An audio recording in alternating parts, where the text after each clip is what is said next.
This video is for those who are planning on coming here in the US. So what to expect ba? First, if you haven't practiced how to drive, go ahead and start now. Second, you need to build your credit score. Importante kasi yung credit score. For example, kung kukuha ka ng phone plan, kung bibili ka ng bahay, kung kukuha ka ng loan. Another thing to expect is kailangan mo ng driver's license. Parang ano siya, national ID. Palagi siyang hinahanap. You have to take a test.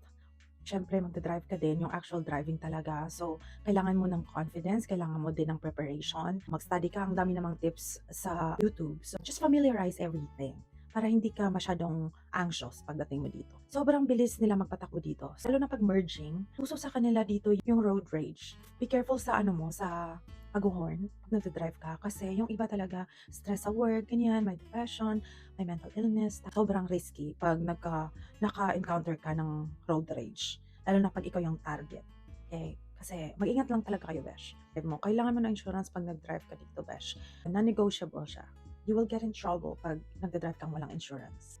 At saka pag bumili ka ng bahay tapos hindi mo siya fully paid, mandatory din yung insurance niyan.